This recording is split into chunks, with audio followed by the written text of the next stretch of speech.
नमस्कार, आप देख रहे हैं सी न्यूज भारत और मैं हूं आपके साथ प्रिया श्रीवास्तव। वक्त हो गया मध्य प्रदेश की बुलेटिन का। मध्य प्रदेश के इस बुलेटिन में बात करेंगे आगर मालवा की, जहां नाबालिगों के वाहन चलाने पर प्रशासन हुआ सख्त। आगे चर्चा करेंगे ग्वालियर की, जहां हजारों की संख्या में ब्राह्मण समाज के लोगों ने प्रदर्शन किया। साथ ही साथ चर्चा होगी झाबुआ की, जहां 1 दिवसीय खेल प्रशिक्षण का आयोजन किया गया।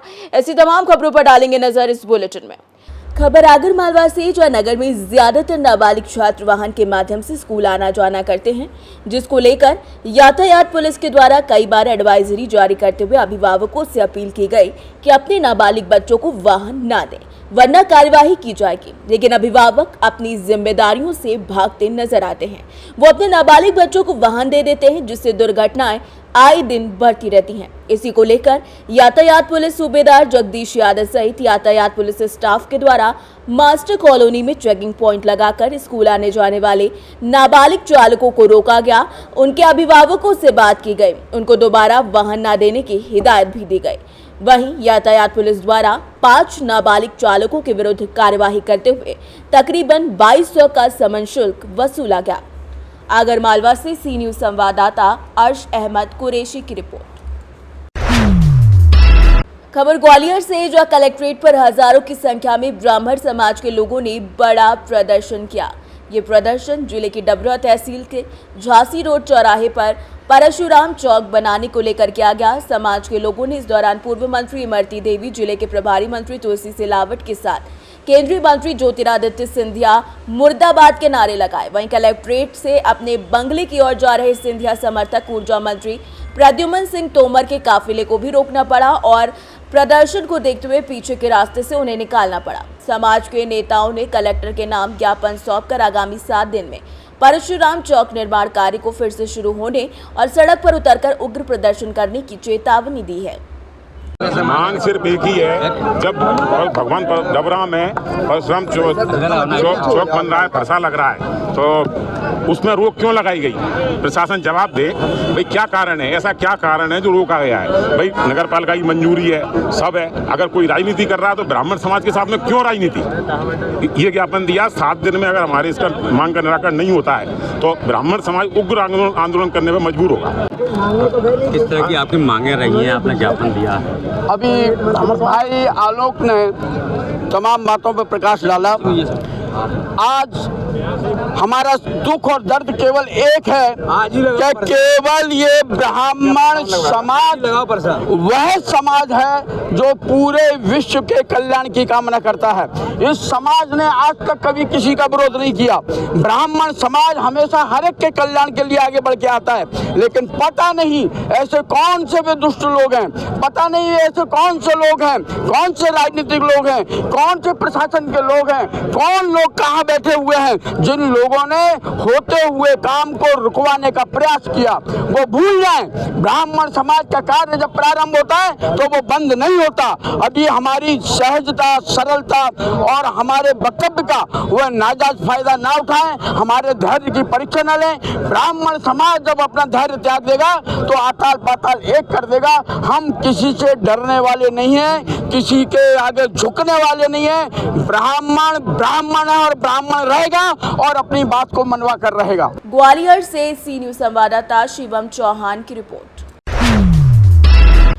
खबर झाबुआ से, जो राष्ट्रीय सेवा योजना इकाई रामाझूला झाबुआ द्वारा शिक्षा द्वारा समाज सेवा और समाज द्वारा शिक्षा के उद्देश्य और एवं लक्ष्य को प्राप्त करने के उद्देश्य से थाना परिसर काली देवी के मैदान की सफाई की गई।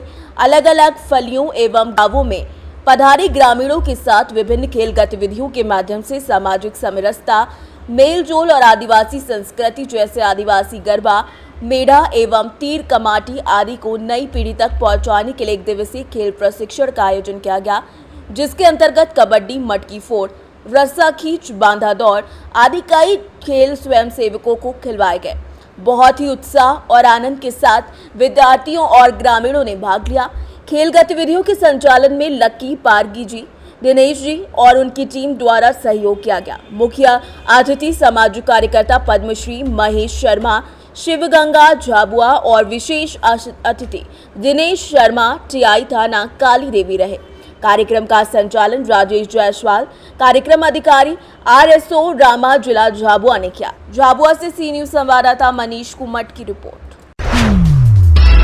खबर खंडवा से, जो पुलिस ने एक चोरी का खुलासा किया है जिसमें मालिक के खेत में काम करने वाला नौकर ही असली चोर निकला। जी हां, मालिक के सूने घर में गेहूं की चोरी की नियत से वो घुसा था, लेकिन जिस कोठी में गेहूं रखते हैं उसमें उसे सोने और चांदी के जेवरात भी मिल गए। फिर क्या था, उसने गेहूं के साथ साथ सोने और चांदी के जेवरात पर भी हाथ साफ कर दिया। इस मामले का खुलासा करते हुए पुलिस अधीक्षक मनोज कुमार राय ने क्या बताया, आइए आपको सुनाते हैं। थाना पिपलौद में ग्राम सराय में परसों सुबह सूचना मिली थी कि संतोष दुबे नाम के व्यक्ति पुणे बाहर अपनी पत्नी के इलाज के लिए गए थे। उनके घर में से कुछ सोने चांदी के जेवरात और पैसे चोरी हो गए हैं। इस पर से तत्काल थाना पिपलौद में प्रकरण पंजीबद्ध किया गया। 24 घंटे के अंदर ही ये पुलिस को जानकारी प्राप्त हुई कि राजू नाम का गांव का ही एक युवक था जो वहाँ शराब की दुकान पर देखा गया। पैसे देते समय उसकी जेब से एक नोटों की गड्डी मिली, जबकि वो अत्यंत गरीब था। और उसको जब पुलिस ने अपने कस्टडी में लिया और घर की तलाशी की तो वहाँ पे उसके घर से इस घटना में चोरी किए गए सोने चांदी के जेवरात, साथ ही इसमें उसके पास जो नगद पैसे थे वो सभी वहाँ पे प्राप्त हुए। पता चला कि आरोपी है फरियादी संतोष दुबे के खेत पे काम करता था, शराब पीने का आदी था और उसको ये पता था कि फरियादी घर से बाहर गए हुए हैं। इस सूचना पर उसने रात में ताला तोड़ा और गेहूं चुराने की उसकी नीयत पहले थी, लेकिन वहाँ पे सुरक्षा के लिए उन्होंने उस पेटी में सोनी चांदी के जेवर और पैसे रखे थे और उसको इसने चुरा लिया था। कुल लगभग 4.25 लाख रुपए कीमत के सोने चांदी के जेवर और नकदी पुलिस ने बरामद किए हैं। खंडवा से सी न्यूज संवाददाता ललित दुबे की रिपोर्ट। खबर रतलाम से है, जहां रतलाम में होटल व्यवसाय से जुड़े एक व्यक्ति से 2 करोड़ रुपए की फिरौती वसूलने के उद्देश्य से अपहरण और जान से मारने की धमकी देने के मामले में फरार चल रहे सुधाकर राव मराठा को पुलिस ने गिरफ्तार कर लिया है। पुलिस ने आरोपी मराठा को कोर्ट में पेश किया था, जहां से उसे कोर्ट 14 सितंबर तक पुलिस रिमांड पर भेज चुका है। वहीं इस पूरे मामले में उसके 6 साथी आरोपी चंदू शिवानी, उसका बेटा सन्नी शिवानी, रवि डवरिया, रेलवे से सेवानिवृत्त सुनील दुबे, मनोज वर्मा और नटवर पाटिल भी जेल में बंद है। जो 3 दिन पहले मामला कायम हुआ था, जिसके अंदर अपहरण और फिरौती के संबंध में 7 लोगों को आरोपी बनाया गया था, जिसमें 6 लोगों की गिरफ्तारी पहले हो चुकी है। उसमें एक आरोपी और बचा हुआ था, जो एक देवास का कोई गुंडा है सुधाकर मराठा, उसकी गिरफ्तारी जो है वो कर ली गई है और आगे इन्वेस्टिगेशन की जा रही है और जो भी तथ्य सामने आएंगे उसके हिसाब से कार्रवाई की जाएगी। हाँ, 4 दिन का रिमांड मांगा गया है और जो रिमांड सैंक्शन हुआ है उसके अंदर जो है वो बाकी चीज़ों की पुष्टि करते हुए और अग्रिम कार्रवाई की जाएगी। रतलाम से सी न्यूज संवाददाता हुसैन खान की रिपोर्ट। फिलहाल इस बुलेटिन में इतना ही। देश दुनिया की बाकी खबरों के लिए बने रहिए सी न्यूज भारत के साथ।